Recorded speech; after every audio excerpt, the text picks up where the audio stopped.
So I'd like to thank Lucy firstly for her superb organisation, along with her team, of this virtual meeting. She's been keeping speakers notified about things for the last few months. So thank you, Lucy, for that.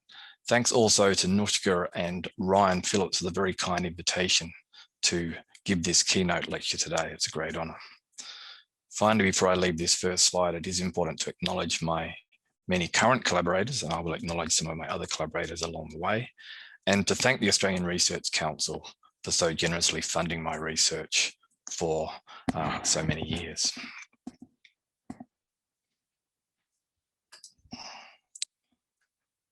So Ryan has already introduced us to the orchid life cycle and some of the key aspects of that life cycle.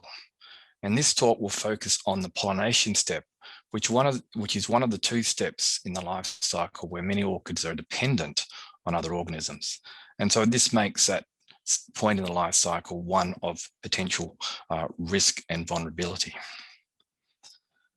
Now, pollination itself is merely the mechanical process of transferring the pollen, which in orchids, as you'll know, is packaged as pollinia, from the anther of one flower to the stigma of another. Despite the mechanical simplicity of this process, one can easily do this with a toothpick in a glasshouse. In practice, most orchids secure pollination by the attraction of insect pollen vectors in highly sophisticated ways. Let's have a quick look at this process of insect-mediated pollination in action. Here we can see a pollinator arriving at the flower. Note that it doesn't have any pollen on it just yet. But soon we'll see it removing polinium from this flower. There we go. And of course, if the pollinator moves to a new flower, as we can see here, carrying a pollen load, and the process of pollination can now occur, as we'll see here. Now we're leaving pollen on the stigma of this flower and actually securing a new load of pollen for the next flower visit. And if we look closely at the flower, you can see on the anther on the stigma below the anther, the pollen left behind. Now, Australian terrestrial orchid pollination strategies can be broadly divided into two groups. In the first group, rewarding orchids pay for the service of pollination by providing nectar as a reward. In a second group, orchids achieve pollination without paying for the services of the pollinator. These deceptive pollination strategies can take many forms, but two main strategies in Australia are food deception and sexual deception. Food deceptive species pretend to offer food, such as pollen, but do not provide it. And just how sexual deception works is something we'll explore in detail in just a few moments. Now, pollination strategies vary along this continuum from generalized with many pollinators to highly specialized with perhaps just one pollinator. Food rewarding orchids tend to have at least a few to many pollinators, while food deceptive species usually have just a few. And sexually deceptive orchids represent the extreme at the other end of having highly specialized, often just one pollinator, at least locally at a specific site. So they represent the ultimate in extreme on this continuum. Now, if you stop and think about it, specialized pollination may seem like a high-risk strategy. After all, it seems like the orchids are putting all of their eggs, their pollinator eggs, so to speak, into the one basket. So it's worth asking the question, just how frequent are these potentially risky pollination strategies in the Australian orchid flora? For the purpose of this talk today, I've made a first pass at estimating the number of species involved in these various pollination strategies by overlaying some previous data from Western and from some of our own work onto the latest checklist of 2019 by Bacchus and others. Food reward is found in a few genera when we do this overlay. Most notable is Prasophyllum with some 200 species as the largest example of a genus that's predominantly, if not exclusively, food deceptive. Food deception and other strategies that I'm grouping under deception generally here are found in more genera, with prime examples in Diurus and Calodenia, where there are more than 100 species each. And sexual deception is also widespread and particularly notable in Caledonia, where we estimate perhaps some 250 species actually use this strategy. So the data to this point are from the diureti, which, as Ryan mentioned in our first talk, represent the major groups of terrestrial orchids in Australia. But we mustn't neglect one other very important terrestrial group, and that's the genus Pterostylus in the broad sense. And these numbers are courtesy of a conversation with Tobias, who will tell you more about this tomorrow. If we add Pterostylus, we can see that we add a very large number of additional deceptive species, perhaps as many as 250 sexually deceptive species, and somewhat shy of a large number of around 150 species of other types of deception in Pterostylus. We don't know of confirmed food reward yet in Pterostylus. So if we put these numbers all together, and please bear in mind that these are only our current best estimates, nonetheless, the take-home message is that some 75% of all Australian terrestrial orchids have highly specialised pollination. Furthermore, almost 40% of these orchids are sexually deceptive. So let's turn to learn more about this clearly important and widespread orchid pollination strategy. Now, pollination by sexual deception is in fact a worldwide phenomenon. It's known on 4 continents: South America, Africa, Europe, and Australia. Now, while orchids dominate these examples, single cases are known in a daisy and an iris. So it's predominantly an orchid thing, but not exclusively. Now, a simple definition for sexual deception is pollination by sexual mimicry. This mimicry potentially consists of 2 components: the chemical mimicry of the sex pheromone of the female of the pollinator, and the physical mimicry of the female. In plain English, we can think of this question about the sexual mimicry in this way: is it good looks, good chemistry, or both? Now, since we have only a few minutes today, let me focus on answering this question for the most widespread type of sexual deception, that involving Thynnine wasps, which are exploited by more than 300 species of orchids from 2 distantly related groups: the Cheilogotis Drakeia and allies alliance, with 75 species out of the 77 likely to be sexually deceptive, and then some 250 species which are sexually deceptive out of the nearly 380 plus Caledonia species. So I've narrowed down our question just a little to focus on the Australian Thynnine wasps, mindful that they nonetheless represent a very important and large component of sexual deception in Australia. So let me introduce you to the wasps themselves. The Thynnines are a diverse Southern Hemisphere group of parasitic wasps that reach their highest density and diversity in Australia. In all species, the females are small and wingless, the males larger and winged. Here you can see in the top left a female, and then in the right and bottom pairs in copula. Now let's look at a day in the life of a female Thynnine wasp. Here the flightless female is emerging from underground, where she spends most of her life, and she's now preparing for the big day out. In this position, she's calling, and by calling, we mean using sex pheromones, not using audible signals, to attract a mate. Males can respond very quickly in a matter of seconds when the female releases these sex pheromones, and we'll just watch that pick up again.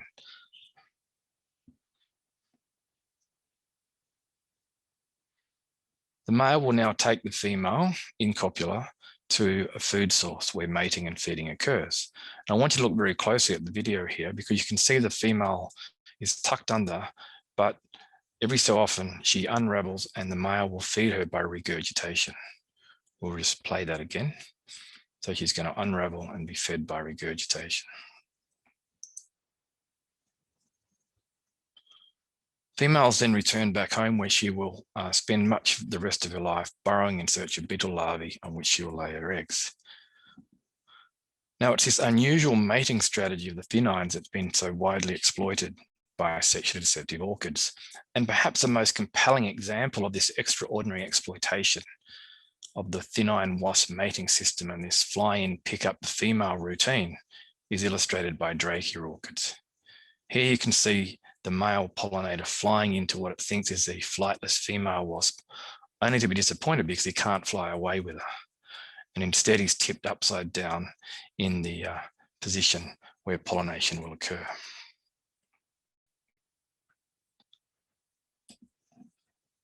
Now, when you compare the visual similarity between this Dracea orchid and the female of the pollinator, it's certainly tempting to speculate that it's all about good looks.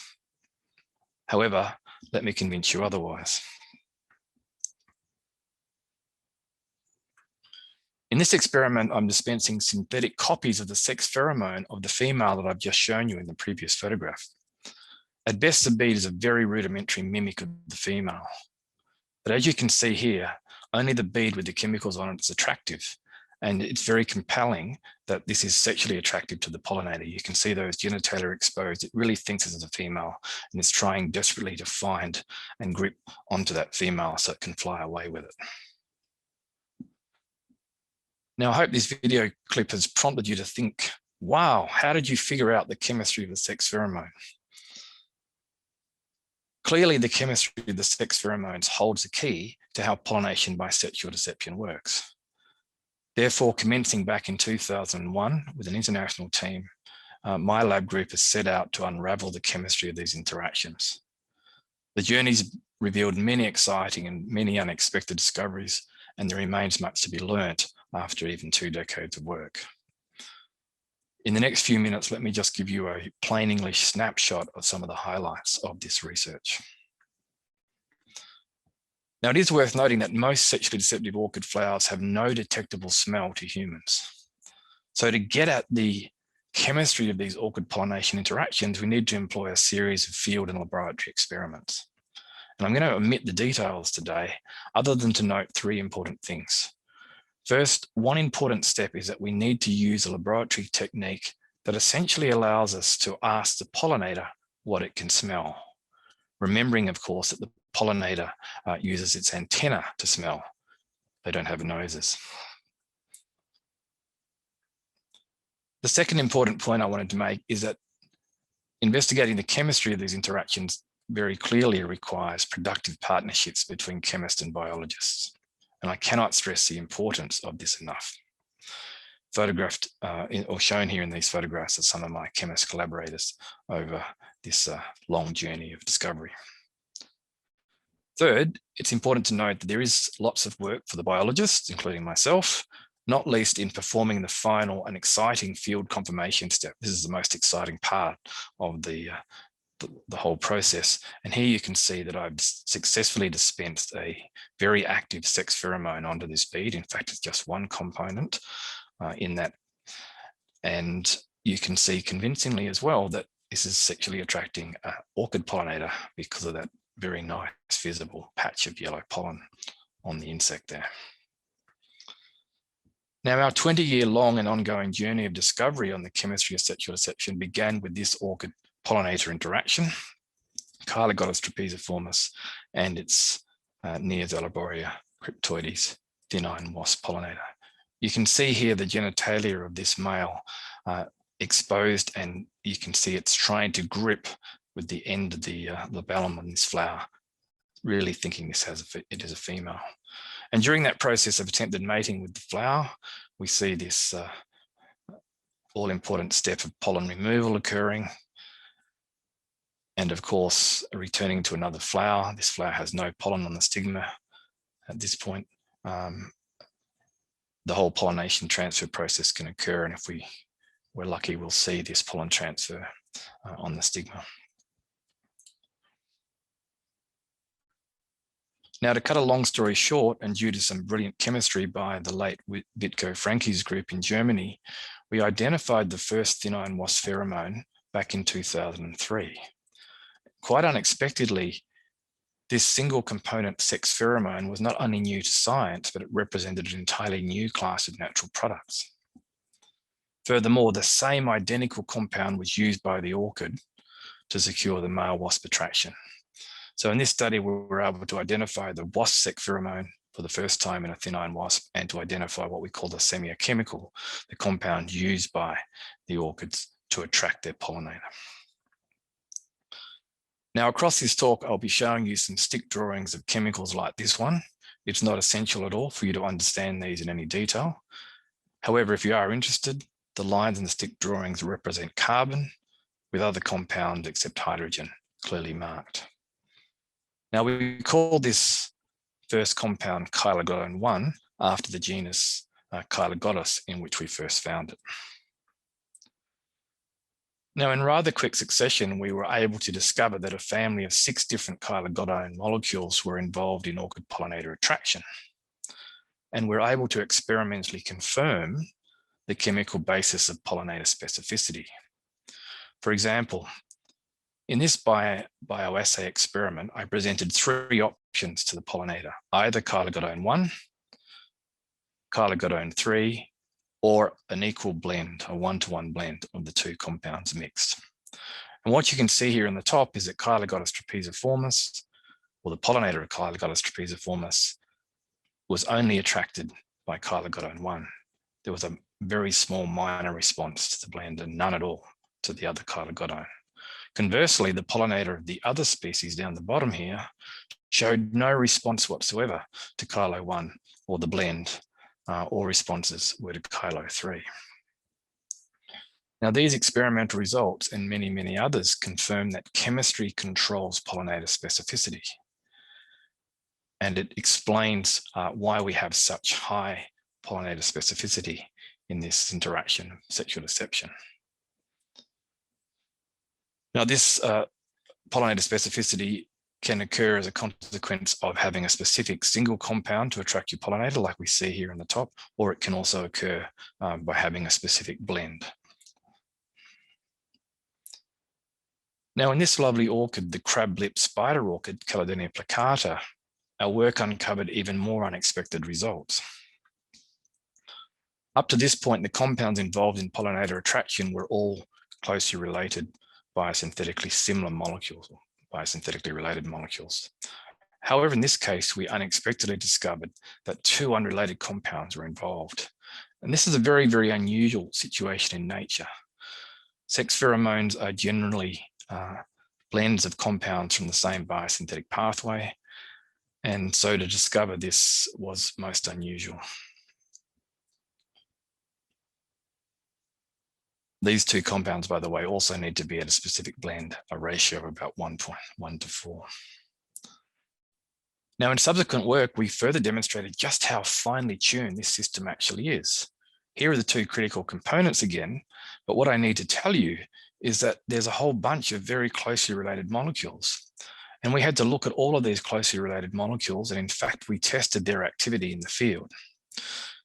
And completely unexpectedly, not one of these other very similar molecules that chemists call isomers were actually active in the field. They simply don't work. So this is a remarkable case where 2 different chemical systems or 2 different chemical compounds that are unrelated are required in a specific blend and nothing else close to it works. Now, in general, in sex pheromones, for example, across hundreds, even thousands of moths, the sex pheromone system that's being used, the chemical system being used, is a common set of molecules, common kind of molecules.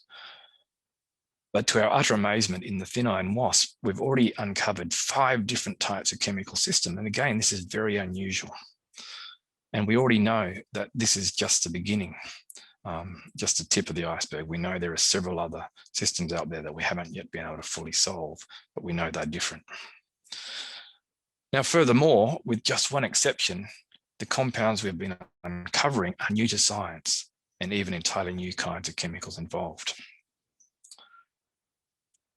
And perhaps even more remarkably is the discovery that of this precise chemical match. So these highly unusual compounds match perfectly between the orchid and the pollinator. Now, there are many, many other examples that I could walk through today, and I don't have time to do that. But I do want to stress the point that it's absolutely clear, at least in these cases of Thynnine wasp pollination, that it takes chemistry to work. So now that I hope I've convinced you that chemistry is all important for pollinator attraction, in this case of Thynnine wasp pollination by sexual deception, I want to very briefly return to the question, does morphology matter? Certainly when looking over this collage of some of the sexually deceptive orchids of Australia, one cannot help but notice that these orchids often look more like insects than flowers. And this strongly suggests that, of course, morphology does matter. Now, we can relatively easily experimentally test if the shape or size of the flower matters to the pollinator. For example, we've shortened and elongated the labellum size of this orchid, revealing that pollinator behavior is seriously disrupted by both shorter and longer flowers. So flower size, in this case, the labellum length, is critical, and it's been optimized by pollinator selection to be the right size. So this set of experimental results confirm that flower morphology does indeed matter. Perhaps the most compelling sort of non-experimental evidence that I hope will convince you that morphology is also important is this convergent evolution. So here are two examples we've already seen video clips for, which illustrate very beautifully an example of the convergent evolution. Both these species, one is Chylogotis and the other Calodenia, are unrelated, but they share or they use closely related pollinators in the genus Neozelloborea. And we can see, as a consequence of using these closely related pollinators, this strong convergent evolution to match the pollinators, which have been a very strong evolutionary force that shapes the floral morphology of these flowers. So the answer to our big question is that sexual deception requires both good chemistry, first and foremost, and good looks. Now, my title promised to explore some links between chemistry and conservation, and let me do that now in the last few minutes. If you think about it, given the importance of chemistry, it would not be surprising to find cryptic sexually deceptive species. That is, orchids that are indistinguishable to humans, but which each attract their own distinct pollinator by different chemistry. Indeed, there's some good evidence for cryptic species among Chylogotis, Drachea, and Calodenia sexually deceptive orchids. Today, I just want to highlight the most comprehensive study to date. In this study, we focused on 4 morphologically cryptic Chylogotis orchids. 3 were sympatric, that is, grow and flower together, and 1 was allopatric. Our methods included pollinator DNA analysis, floral chemical analysis, multivariate floral analysis, and a very comprehensive and extensive population genetic analysis across various marker types.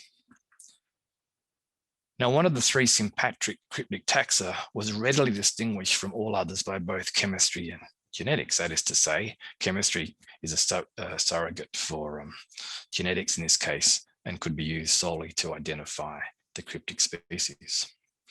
However, distinguishing among all pairwise combinations of just these 4 cryptic taxa proved to be even more tricky, even when using 4 potentially diagnostic characters of chemistry, genetics, pollinator morphology, and orchid distribution. For example, no one character could readily distinguish all possible species, not even genetic analysis. For example, these 2 taxa could be categorically distinguished by their chemistry, which was different, and their morphologically and genetically distinct pollinators.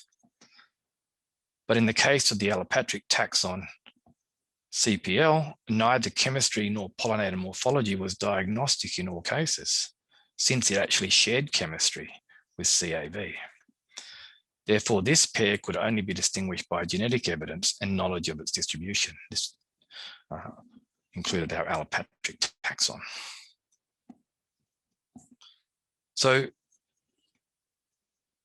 cryptic sexually deceptive orchids could be frequent and very easily overlooked, and it stresses the importance of integrative taxonomy in sexually deceptive cases, and I'm sure this is going to be essential to tease out some of the complexity in the taxonomy amongst a very large number of sexually deceptive orchids in Australia.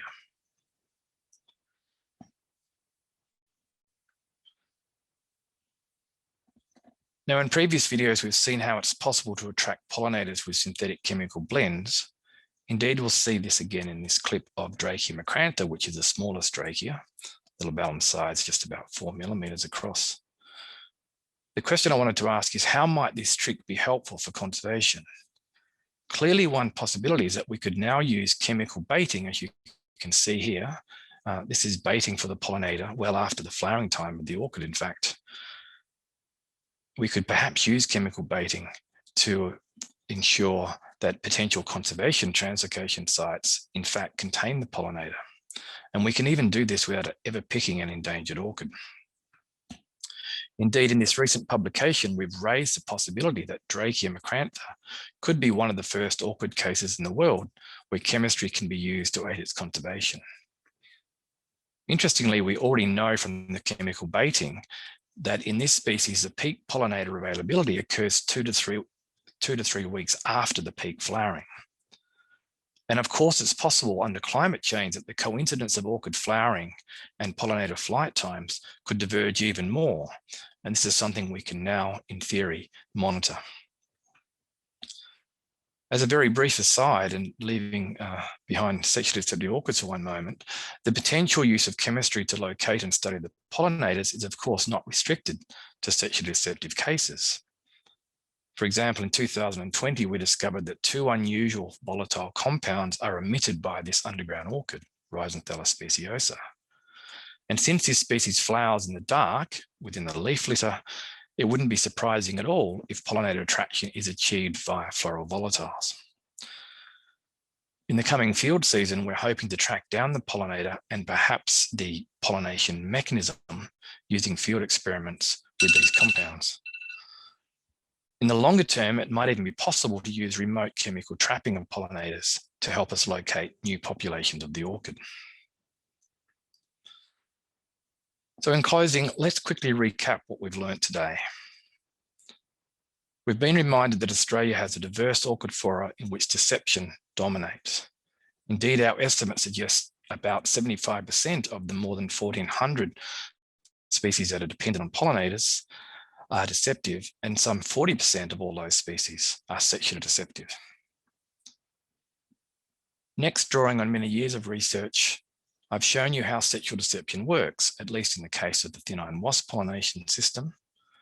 And this work has revealed the extreme pollinator specificity that is underpinned by the highly specific chemical mimicry, which involves unusual compounds, precise blends, and surprising complexity.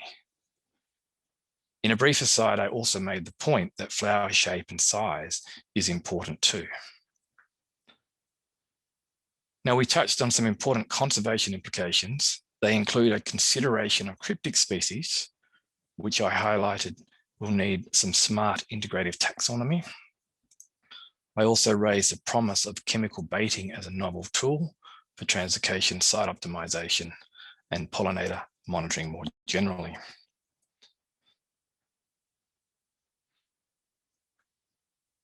Building on this knowledge, I can foresee future research projects that combine biology and chemical ecology to better assess the very real possibility that these highly specialized orchid pollinator interactions could easily become disrupted under climate change.